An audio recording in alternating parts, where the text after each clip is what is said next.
Pessoal que vai prestar o concurso da SEMG, para a disciplina de raciocínio lógico, nós temos alguns conteúdos básicos também de matemática que já vimos em algumas aulas, tá?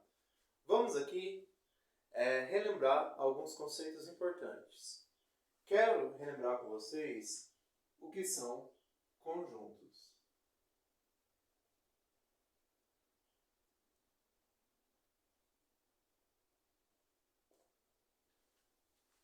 Dentro da matemática, conjunto ele é um conceito que ele não precisa ser demonstrado. Ele é considerado um conceito primitivo, que basta a gente entender qual é a ideia de um conjunto. Um conjunto é um grupo ou uma coleção de itens que nós vamos chamar de elementos, e esses elementos eles possuem uma característica em comum. Nós podemos representar, por exemplo, um conjunto por extenso, escrevendo todos os itens ou todos os elementos que fazem parte daquele conjunto. Exemplo. Para apresentar o conjunto por extenso, nós vamos usar chaves, tá? E todo conjunto ele é representado por uma letra maiúscula. Então, o conjunto A, tá? Ele vai ser igual, vamos abrir chaves, A, E, I, O, U. Então, esse é o conjunto A, que a gente escreveu ele pela enumeração de seus elementos, ou escreveu ele por extenso. Ou eu posso escrever de maneira simbólica, de maneira generalizada, utilizando alguns símbolos matemáticos. Eu posso representar o conjunto A dessa forma também. A é igual x, que é qualquer elemento desse conjunto. Eu vou passar uma barra dessa forma, que se lê tal que, de forma que esse x é um elemento, de forma que esse elemento é vogal. E aqui eu quero estabelecer a diferença. Quando a gente vai representar elemento e o elemento é letra minúscula. O conjunto é letra maiúscula. Tá? Vamos lá. Podemos também representar esse conjunto através por frases mesmo, né? No português, A vai ser igual vogais do alfabeto latino. Vogais do alfabeto latino. Tá? E ainda através de uma curva fechada que chamamos de diagrama de Venn. Geralmente as pessoas vão representar em forma de círculo, tá? Mas ela pode ser qualquer formato de curva fechada. Então a gente coloca o nome aqui do conjunto, será o conjunto A, e aqui os elementos em qualquer ordem, né? A gente continua representando o conjunto A, que são das vogais. Então A, E, I, O, U. Representamos através do diagrama de Venn. Aqui agora vamos pegar o conjunto B. O conjunto B ele vai ser da seguinte forma. Ó, 1, 3, 5, 7, 9 e aqui vamos colocar reticências. Então, o conjunto ele pode ser um conjunto finito quando nós conhecemos a quantidade total de elementos desse conjunto. Como o caso das vogais do alfabeto, que nós conhecemos todas as vogais do alfabeto. Agora, olha comigo o conjunto B. Eu estou colocando apenas aqui números ímpares, números naturais e ímpares. Daqui a pouco a gente vai relembrar o que é um número natural. Mas, então, é um conjunto não sabe qual que é o último número ímpar. Então a gente coloca reticências para mostrar que é um conjunto infinito. Esse B, como que a gente representa? B vai ser igual. Podemos utilizar essa mesma representação do início, o elemento x, de forma tal que esse elemento x é número ímpar.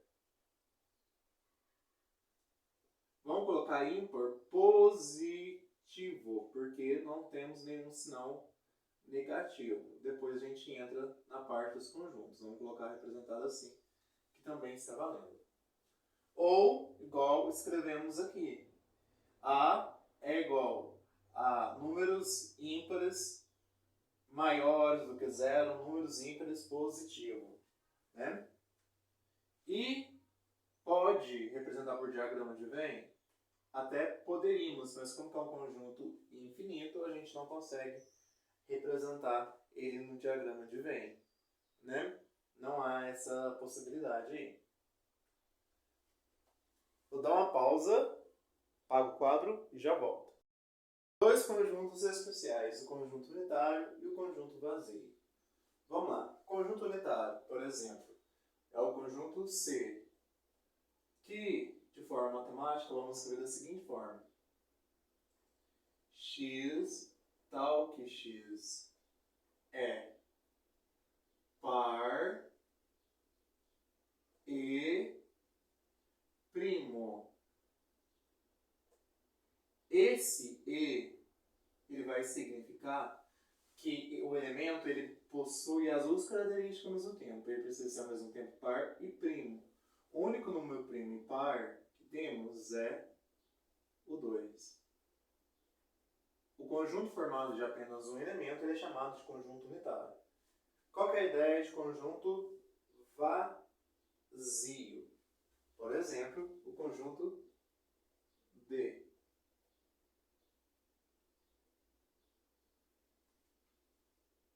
Que seria x tal que x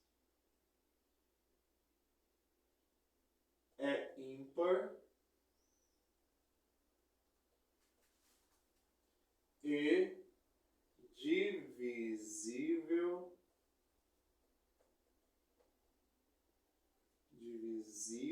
posso lugar correto, por 2. Olha esse conjunto D. Quando a gente fala ímpar, tranquilo, números ímpares. Só que aqui a gente tem mais uma restrição. I divisível por 2.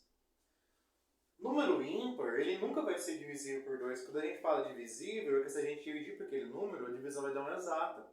Sempre que a gente divide o número ímpar por 2, sobra 1. Então, a resposta para esse conjunto seria um conjunto vazio, representado assim, tá? Nada entre as chaves, ou D também, como se fosse um zero cortado. Tem esses dois conjuntos especiais aí.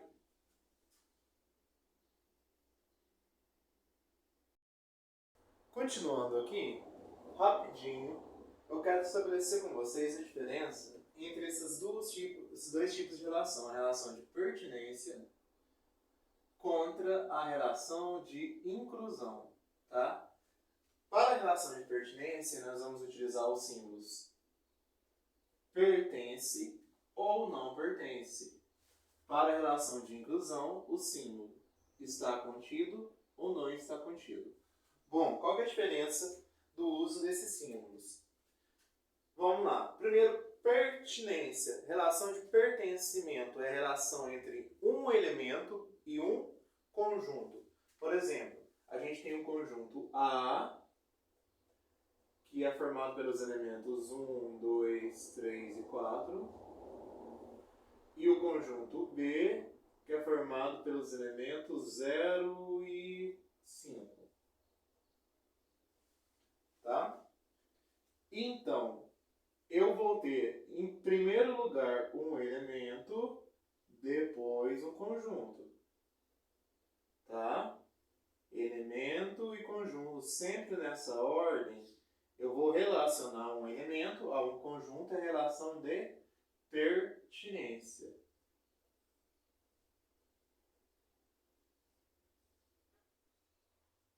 Relação de pertinência. O que significa?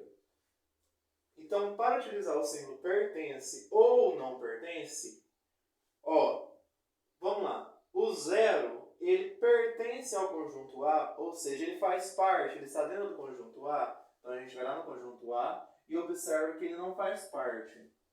O símbolo de pertence é esse E aqui, né, diferenciado. Quando a gente quer negar alguma coisa matemática, a gente corta. Então, o zero não pertence ao A. Zero pertence, ele está dentro do conjunto B? Tá. Então, a gente vai utilizar o símbolo de pertence. Estamos relacionando elementos com conjunto. Tá? 1 pertence ao conjunto A? Vamos lá no conjunto A e verificamos se ele está dentro. Sim. Então, pertence. 1 pertence ao conjunto B? Não pertence. Símbolo de pertence e não pertence, relação de pertinência, somente quando estamos relacionando um elemento a um conjunto. Rapidinho aqui, um conjunto C. Vamos lá? Que a gente já fez ele, mas vamos lá. A, E, I, O, U. Então, vamos lá. Eu quero estabelecer, então, toma cuidado, A, B, A, C. Olha que quando a letra é minúscula, é um elemento. Letra maiúscula, relação de conjunto. Então, aqui, primeiro elemento, depois conjunto, relação de pertence e não pertence. Vamos lá no conjunto A. O A faz parte do conjunto A? Não faz parte. Não pertence. Vamos lá no conjunto B. O A faz parte do conjunto B? Não faz parte, então não pertence. Vamos no conjunto C. O A faz parte do conjunto C? Faz parte, então pertence. Certo? E a relação de inclusão, ela é relacionada sempre conjunto com conjunto. Vamos lá? Então aqui, vamos fazer aqui uma separação rapidinho. Conjunto A, 1, 2, 3 e 4. Conjunto B, 1 e 3. E o conjunto C, 2 e 4. Só como exemplo. Então, vamos estabelecer as relações.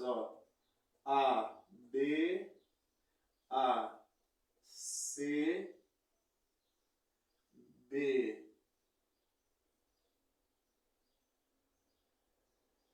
C, C, B, B, A, C, A. A relação de inclusão significa que todos os elementos de um conjunto faz parte, pertencem a outro conjunto. Se eu tenho um único elemento de um conjunto que ele não pertence a outro conjunto, então significa que esses conjuntos eles não têm essa relação de inclusão, que um não está contido dentro do outro. Vamos lá rapidinho, então, aqui, resolver essa questão?